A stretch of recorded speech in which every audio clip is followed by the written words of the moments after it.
The collapse has begun. Not overnight, not with an explosion, but slowly and painfully. The signs are all around us. Cracks in the foundation of a once unstoppable superpower. America is facing challenges it hasn't seen in generations. And while the world watches, one rising giant, China, is rewriting the rules of global dominance. But here's the question. What really happens when a superpower begins to fall? History tells us the answer. It's a story of desperation, denial, and sometimes reinvention. And today the United States may be on the brink of one of those defining moments. What's causing this collapse? Why is it happening now? And most importantly, what happens next? Let's dive in. How superpowers rise. Every superpower in history has followed a similar path to greatness. It starts with dominance, economic, military, technological. Think of Rome building vast roads and armies, Britain controlling global trade routes, or the United States pioneering the tech revolutions of the 20th century. For America, it was all about innovation.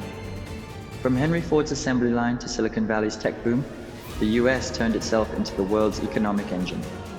Post-World War II, it stood unchallenged. Its factories humming, its military unmatched, and its culture influencing every corner of the globe. The dollar wasn't just America's currency, it was the world's currency. But here's the thing. Being at the top creates complacency. When you're winning, you don't see the cracks forming beneath your feet. And while the US enjoyed decades of unchallenged dominance, other nations like China, were watching, learning, and preparing to challenge that throne. China, for decades, was seen as just another poor country. But something extraordinary was happening behind the scenes. In just 30 to 40 years, China achieved what had taken the West centuries: industrialization, urbanization, and technological mastery. They mobilized resources, borrowed ideas from the rest of the world, and applied them with ruthless efficiency. Think about this. While America was basking in its victories, China was building an economic engine so powerful that today it challenges the very foundations of US dominance. The question is, how does a rising power disrupt a complacent one? That brings us to the next critical stage, the science of decay. The economic turning point. Every superpower hits a moment where the tides begin to turn, a point where growth slows, cracks appear, and challenges start closing in. For the US, that moment isn't coming. It's already here. The signs are clear. Rising debt, stagnating wages, and industries that once drove American dominance are no longer competitive on the global stage. But this shift isn't just about internal problems, it's also about what's happening elsewhere. Over the last 30 to 40 years, China has orchestrated an economic transformation that has shocked the world. China's rise has been nothing short of extraordinary. In just a few decades, it accomplished what took centuries in the West, lifting hundreds of millions of people out of poverty and becoming a global economic powerhouse. Let's put it in perspective. The US was once the world's factory, churning out cars, steel, and cutting-edge technology. But today, China is outproducing, out-innovating, and out-competing. Take electric vehicles as an example. That while the US and Europe spent years developing EV programs, China's companies like BYD didn't just join the race, they won it. Now their electric cars are cheaper, more efficient, and are dominating markets in Europe, while the US has imposed a 100% tariff to keep them out. So what's the economic turning point here? It's the moment when a superpower's economic model stops working. The US built its dominance on innovation, but it's now relying on protectionism and isolation. Meanwhile, China is capitalizing on every opportunity the US leaves behind, expanding trade, investing in infrastructure, and becoming the world's largest producer of cutting-edge technology. This turning point doesn't just weaken the US, it strengthens China. The global economy doesn't wait for a superpower to get its act together. As American industries fall behind, the world is increasingly looking to China for leadership in technology, trade, and innovation. The big question is, what happens next when the challenger surpasses the incumbent? And how does the incumbent respond? To understand that, we need to look at the rise of the challenger. The challenger emerges. For every superpower in decline, there's a challenger ready to take its place. For the US, that challenger is unquestionably China. But how did China go from being a poor, agrarian nation to one of the most powerful economies in the world in just a few decades? The answer lies in calculated strategy, relentless determination, and an ability to learn from and outpace the very systems that made the US dominant. 30 or 40 years ago, China wasn't even on the radar as a global competitor. Back then, it was one of many developing nations trying to lift its people out of poverty. But what set China apart was its ability to turn every disadvantage into an opportunity. China didn't just watch the West succeed, it borrowed from it. It offered foreign companies access to its massive low-cost labor force and a growing market. In exchange, it demanded one thing: technology. Was this theft?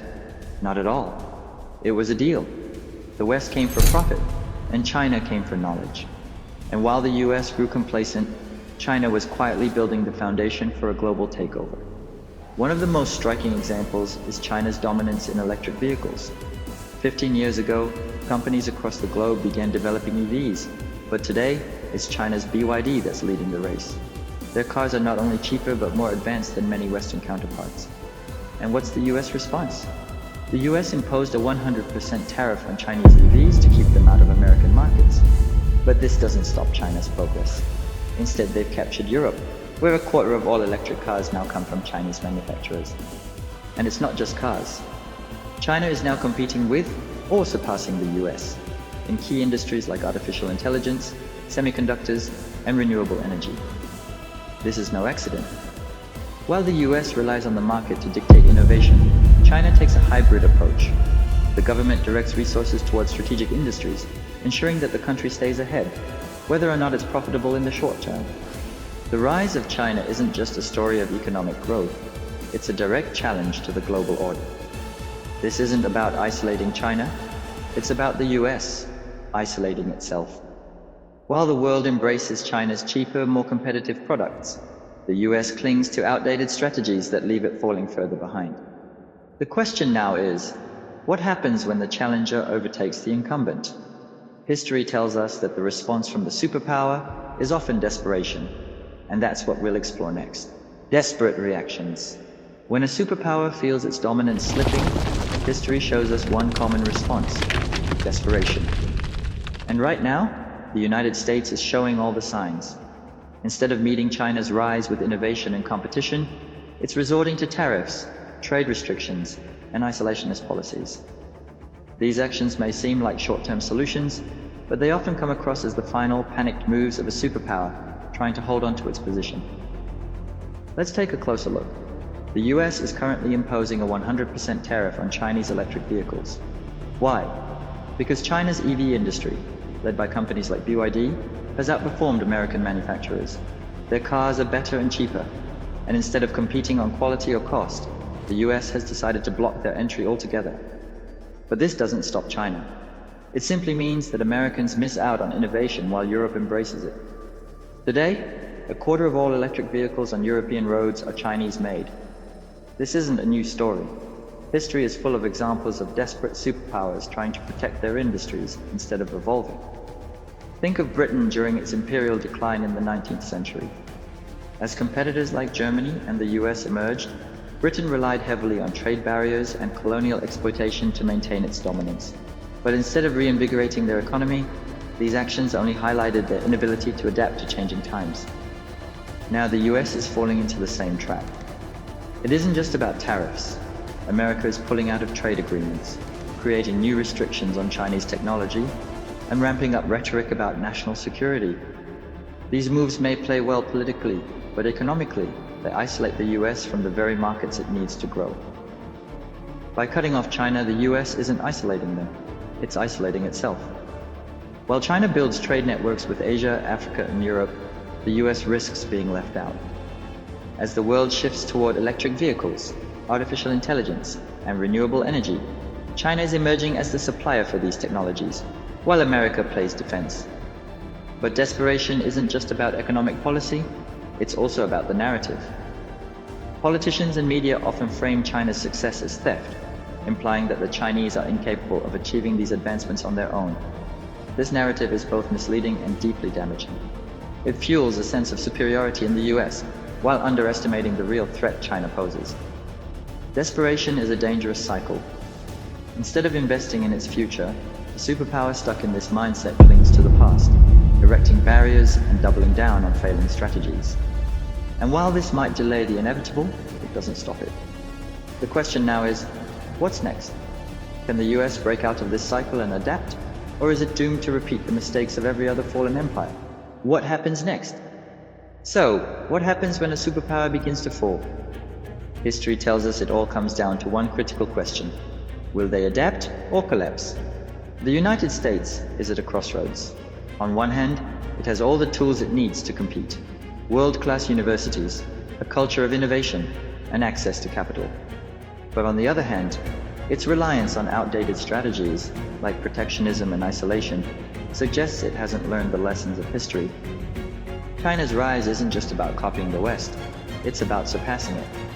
The Chinese economic model is a hybrid, combining the best of private enterprise with state-led strategic planning. And while the US focuses almost entirely on private profit, China is thinking long-term, investing in industries like artificial intelligence, renewable energy, and advanced manufacturing. If the US doesn't adapt, the outcome is clear. China's rise will continue, and the global balance of power will shift permanently. Already, we're seeing the effects. Chinese companies dominate electric vehicles, renewable energy, and telecommunications. They've built partnerships with developing nations through initiatives like the Belt and Road, creating a global trade network that doesn't rely on American influence. The world is evolving, and it's not waiting for the US to catch up.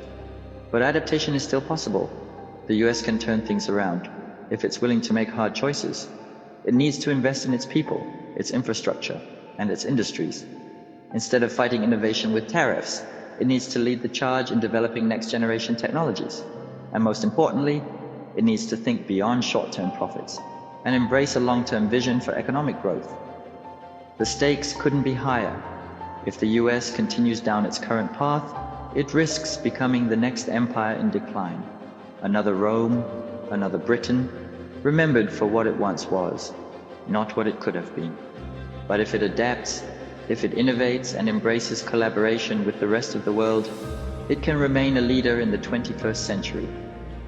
The collapse isn't inevitable, but the window for change is closing. Will the US rise to the challenge? Or will it, like so many empires before it, fall victim to its own hubris? President Donald Trump is so scared of BRICS power and afraid that they will destroy the US dollar dominance, hence expedite the collapse of US economy. Watch this video and I'll see you there.